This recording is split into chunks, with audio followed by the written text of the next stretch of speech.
Bismillahirrahmanirrahim. Assalamualaikum warahmatullahi wabarakatuh. Teman-teman yang dirahmati Allah Subhanahu wa taala, bagaimana kabarnya di bulan Ramadan yang penuh berkah ini? Semoga kita senantiasa dalam keadaan sehat dan tentunya semoga kita diberikan kelancaran dalam melaksanakan ibadah selama Ramadan. Juga semoga kita senantiasa diberikan keberkahan oleh Allah Subhanahu wa taala. Amin ya rabbal alamin. Teman-teman, beberapa hari ini kita cukup disibukkan dengan sebuah isu yang sedang viral tentang kelakuan salah satu seorang YouTuber ya yang bernama Ferdian Paleka yang melakukan prank dengan memasukkan sampah dan batu ke dalam sebuah dus Indomie ya, lalu diberikan kepada beberapa orang diantara waria anak kecil sebagai bentuk sedekah atau bagi-bagi rezeki, istilah seperti itu. Nah, tentu perbuatan tersebut mengundang kecaman dari berbagai macam netizen. Namun yang menarik bagi saya adalah ketika ada salah seorang santri di akun YouTube-nya yang bernama Yam Rusdi ya. Nah, seperti ini videonya, dan membuat sebuah konten untuk bagaimana mendukung apa yang dilakukan oleh Ferdian Paleka tersebut. Setelah saya cermati video dari santri tersebut, sebenarnya cukup baik ya terkait argumentasi yang diberikan, bahwa sesungguhnya khususnya umat Islam tidak ada alasan sedikit pun bagi kita untuk bagaimana membela atau mendukung segala bentuk tindakan waria, homo, gay atau sejenisnya. Bahwa sesungguhnya waria adalah bagian dari sesuatu yang diharamkan dalam Islam, bahkan pelakunya itu dilaknat dalam beberapa hadis Rasulullah SAW. Ini adalah pendapat yang benar dan sahih, dan kita tidak ada perbedaan pendapat dalam hal tersebut. Nah, problematikanya adalah justru ketika kita menyikapi fenomena prank tersebut yang dilakukan oleh Ferdian Paleka tersebut ya, dengan memberikan bingkisan ya yang isinya itu sebenarnya adalah sampah dan diberikan kepada beberapa orang di antara banci. Nah, lantas kita mengecam Ferdian Paleka, lalu dituding bahwa pengecaman kita terhadap tindakan Ferdian Paleka tersebut adalah bagian dari mendukung waria. Itu adalah sebuah kekeliruan juga ya. Jadi dua hal ini adalah hal yang berbeda. Sekarang kalau kita mau bahas adalah tentang waria itu sendiri. Contoh ya, misalnya waria misalnya dalam Islam itu kan ada dua ya. Yang pertama ialah memang dia itu sifatnya orang yang memiliki sifat kemayu-mayuan atau kewanita-wanitaan lantaran memang mungkin dari segi hormon ya ataupun pergaulan sewaktu kecil itu lebih dekat kepada perempuan, sehingga membentuk karakternya itu seperti kemayu. Karena memang hadisnya ada ya, sebagaimana disampaikan santri tersebut, bahwa sungguhnya Allah melaknat laki-laki yang menyerupai perempuan dan perempuan yang menyerupai laki-laki. Ini yang pertama. Yang kedua ialah kaum Lut itu sendiri ya. Jadi kaum Lut ini adalah orang yang melakukan tindakan Sodom, yaitu melakukan hubungan sesama jenis, dan ini jelas dalam beberapa hadisnya Rasulullah SAW itu memerintahkan bahwa apabila kalian melihat seseorang ya, dua pasangan laki-laki sama laki-laki itu melakukan hubungan sebagaimana kaum Nabi Lut, maka hendaklah bunuhlah mereka. Sehingga ada juga beberapa ulama fikih mengatakan untuk membunuh gay ini hukumannya ialah dijatuhkan dari bangunan tertinggi yang ada di kota tersebut. Nah, terkait masalah fenomena waria yang ada di negeri kita, khususnya Indonesia, ini kan penyikapannya jadi berbeda. Ada yang melakukan dengan cara ketidaksetujuannya itu diapresiasikan dalam bentuk prank, misalnya tadi yang dilakukan oleh Ferdian Paleka ya. Misalnya dia melakukan tindakan untuk bagaimana waria ini menjadi objek pelecehan, objek tertawaan, untuk bagaimana mereka ini ya dalam tanda kutip mungkin dipermalukan seperti itu. Nah, ada juga kalangan yang tidak setuju dengan cara tersebut, bukan berarti mendukung warianya, bukan. Tapi karena ada kaidah dalam Islam untuk bagaimana ketika kita menyikapi fenomena kerusakan sosial itu dilakukan dengan cara-cara benar. Karena landasan kita jelas ketika kita ingin menegakkan syariat Islam, menegakkan dakwah, menegakkan Islam, itu Allah Subhanahu wa taala memperingatkan kepada kita, A'udzubillahi minasyaitonirrajim, ud'u ila sabili rabbika bil hikmah wa mau'izatil hasanah wa zadilhum billati hiya ahsan. Jadi serulah ya orang-orang lain tersebut itu untuk masuk ke dalam agama Allah itu dengan cara yang hikmah, untuk menuju kepada Rabbmu itu dengan cara yang hikmah, ya. Wa mau'izatil hasanah, dengan cara yang baik. Wajadilhum billati hiya ahsan, dan hendaklah ya ketika kamu berdebat dengan mereka dengan cara yang baik.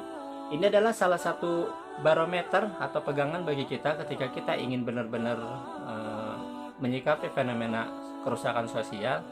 Itu coba kedepankan dulu sikap hikmah, bijaksana, karena esensi dakwah itu adalah merangkul, ya. Di beberapa video saya sebelumnya tentang confidence itu saya sebutkan bahwa sesungguhnya, ya, ketika kita mendakwakan Islam kepada seseorang itu hendaklah dengan cara-cara baik, dengan cara-cara yang tidak menyakiti, dengan cara-cara yang tidak membuat mereka semakin lari dari dakwah Islam. Inilah prinsip dakwah Islam yang sesungguhnya. Agar kenapa? Karena prinsip manusia itu adalah fitrahnya itu mencintai kebaikan. Ya, sejelek-jelek apapun manusia, seburuk-buruk apapun manusia, ketika engkau bertemu dengannya, engkau berbuat baik kepadanya, maka niscaya insya Allah dia akan berbuat baik lagi kepada kita. Begitupun dengan dakwah, ya. Kalau dakwah kita disampaikan dengan cara-cara yang justru menyakiti hati mereka, ya, dilakukan dengan cara-cara yang justru merendahkan martabat mereka, ya tentu yang ada adalah mereka justru semakin lari dari dakwah Islam. Itu yang pertama. Yang kedua ialah dalam menyikapi banci ini memang ada anjuran untuk bagaimana tadi, ya, bahwa banci ini dalam Islam itu, ya, khususnya kaum Lut yang itu yang melakukan hubungan sesama jenis itu dihukum mati dalam Islam. Nah, cuma memang harus diperhatikan bahwa sesungguhnya yang berhak untuk menghukum, ya, banci tersebut dijatuhi hukuman mati itu adalah pemerintahan Islam yang menegakkan syariat Islam. Dalam konteks Indonesiaan saat ini kita bicara fakta bahwa memang banci itu ada. Tapi kalau kita misalnya memaksakan untuk bagaimana setiap banci kita bunuh, ya, secara serampangan misalnya, atau secara liar, ya, kita ketemu banci kita tidak suka kita bunuh misalnya. Nah, tentu itu juga membawa kerusakan yang lebih besar. Ya, justru itu adalah sesuatu yang justru berdampak justru lebih buruk lagi dalam kehidupan sosial yang ada. Oleh karena itu, ya, dalam menyikapi fenomena banci itu tidak bisa kita berdalih, ya, ketika kita menolak tindakan Ferdian itu lalu kita dituduh sebagai membela kalangan waria, karena memang dalam Islam kalangan waria itu, ya, argumentasi disampaikan santri tersebut itu kan orang-orang yang dilaknat, orang-orang yang harus dihukum mati, orang-orang yang harus benar-benar dihinakan, ya. Tidak seperti itu, ya. Dalam Islam itu ada aturannya, tidak serta-merta, ya, dalil itu kita baca lalu kita aplikasikan. Waria disuruh bunuh, setiap waria kita ketemu di jalan langsung kita sabet lehernya misalnya, atau kita tusuk dengan pisau. Kan tidak seperti itu juga, ada kaidah-kaidahnya, tidak semudah itu. Oleh karena itu, ya, jadi apa yang dilakukan Ferdian itu sebenarnya kalau kita tarik lagi kepada tujuan esensi dakwah Islam ialah sebenarnya apa manfaatnya coba? Ketika ia membuat prank tersebut, ya, ketika Ferdian itu melakukan prank terhadap waria yang itu dia berikan bingkisan berisi sampah, manfaatnya ada gak? Untuk minimal misalnya kalau santri tersebut bilang bahwa waria itu harus dibunuh atau misalnya dikurangi populasinya, adakah manfaat dari prank yang dilakukan oleh Ferdian itu untuk mengurangi populasi waria? Ada gak manfaatnya? Tidak. Atau ada gak manfaatnya dengan prank tersebut waria-waria tersebut justru semakin jadi bertobat gitu kepada Allah SWT, mereka kembali ke jalan Allah? Ada gak? Kan tidak ada. Yang ada justru adalah malah semakin membuat kerusakan, malah semakin membuat banyak orang yang justru malah simpati kepada waria. Dan ini adalah salah satu musibah juga sebenarnya. Bagaimanapun juga saya sepakat kepada santri tersebut bahwa memang waria itu tidak harus diberikan simpati, ya, karena memang sikap mereka itu adalah melenceng, dan dalam hadis jelas itu adalah sikap yang dilaknat. Tapi memang penyikapan kita yang berbeda, seperti itu. Nah, oleh karena itu, ya, mengecam Ferdian sekali lagi itu bukanlah berarti kita membela para waria atau banci, ya, karena sesungguhnya apa yang Ferdian lakukan itu sebenarnya bukan lagi dilandasi pada nilai dakwah untuk bagaimana mengurangi populasi waria atau juga malah membuat waria itu bertobat kepada Allah. Tidak. yang dilakukan dia adalah justru adalah untuk mencari sensasi, untuk mencari viewers, untuk mendapatkan AdSense dan mendapatkan uang dengan cara mempermalukan orang lain, yaitu diantaranya waria. Apakah ini dibenarkan? Ya, kalau nyari uang jangan begitu-gitulah. Masih banyak cara untuk bagaimana kita mencari rezeki yang halal, ya, mencari rezeki yang baik tanpa harus membuat sesuatu yang menimbulkan kemudaratan lebih besar lagi. Seperti itu. Oleh karena itu,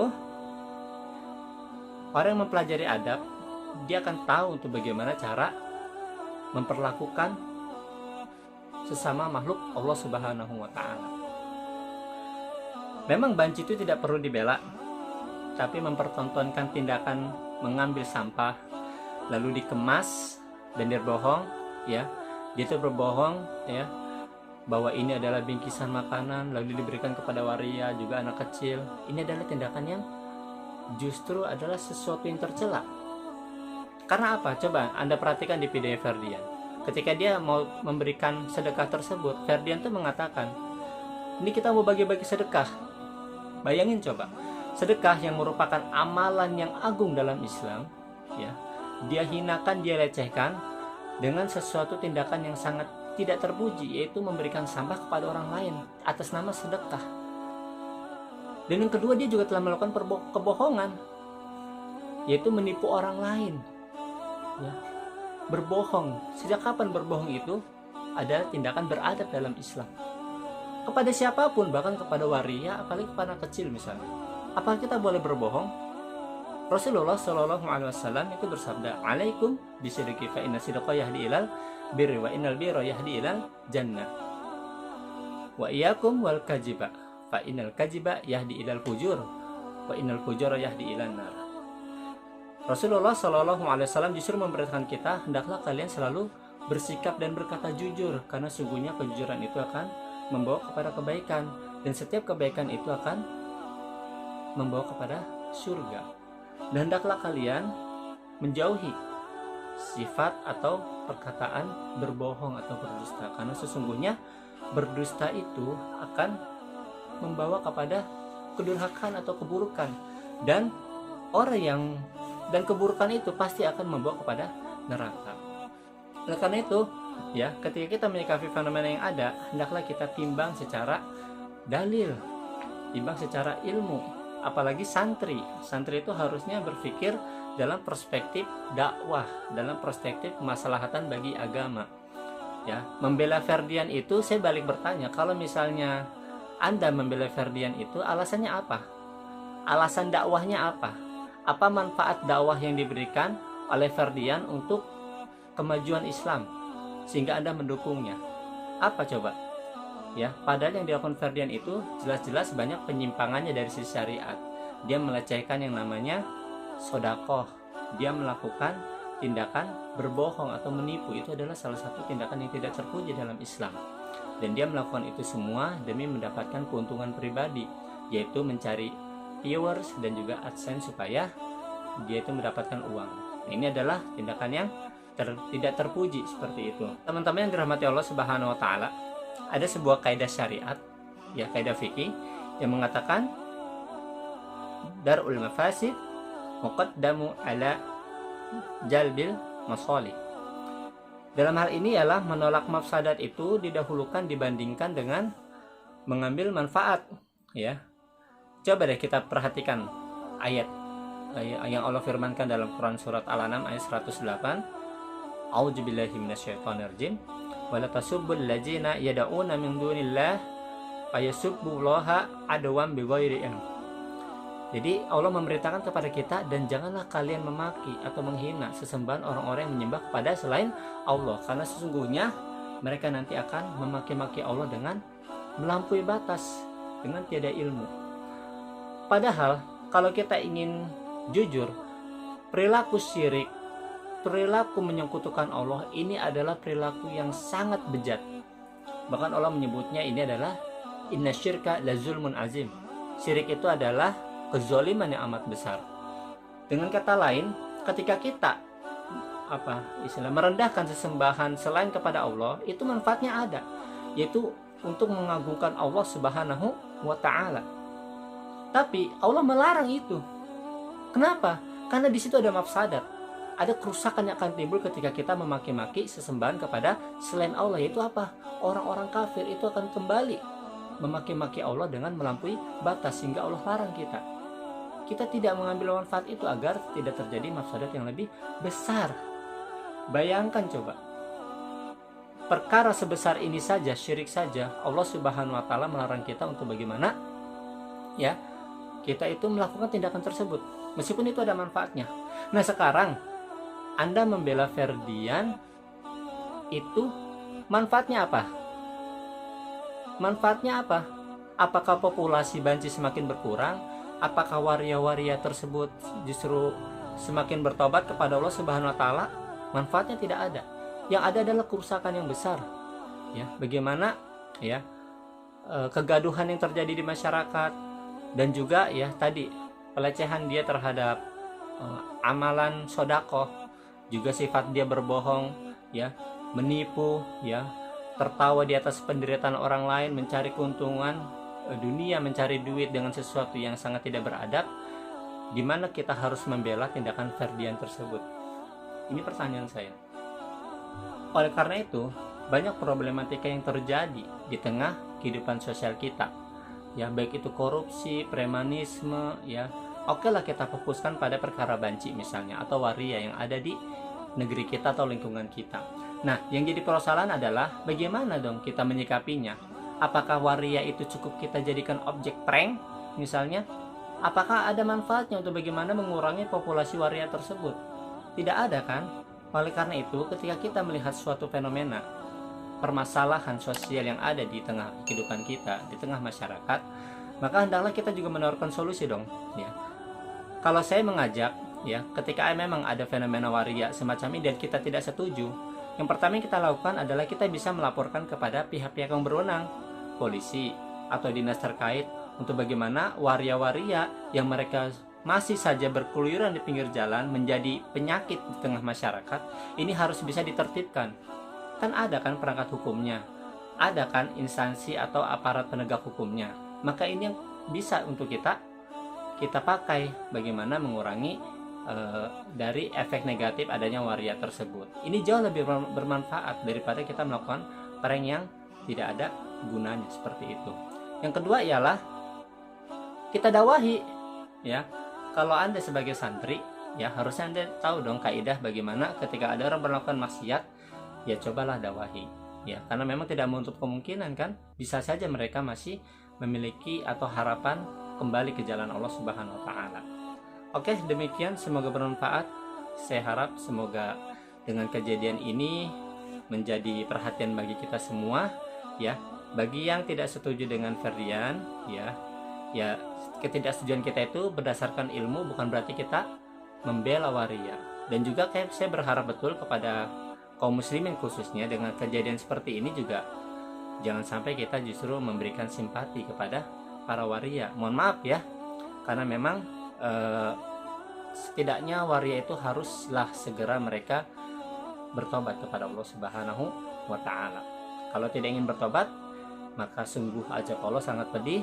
Dan apabila memang hukum Islam ditegakkan, maka secara jujur saya sampaikan memang benar bahwa sesungguhnya hukuman bagi para waria dalam hukum Islam adalah mereka hendaklah dibunuh. Kenapa kok mereka harus dibunuh? Lantaran memang dampak negatif sosial yang terjadi dengan keberadaan waria ini sangatlah luar biasa bagi kehidupan peradaban manusia. Anda bisa bayangkan coba, bagaimana mungkin kelanjutan hidup manusia itu akan bisa berjalan ketika laki-laki berhubungan dengan laki-laki. Dari mana nanti untuk bagaimana ya keberadaan umat manusia ini, ya, perkembangbiakannya itu tentu tidak akan berjalan dengan baik, karena memang keberadaan manusia itu haruslah sejalan dengan fitrah, yaitu hubungan antara laki-laki dengan perempuan, bukan antara laki-laki dengan laki-laki. Ini adalah salah satu contoh bagaimana ya kerusakan yang terjadi apabila homoseksual atau waria itu dibiarkan. Demikian, semoga bermanfaat. Wassalamualaikum warahmatullahi wabarakatuh.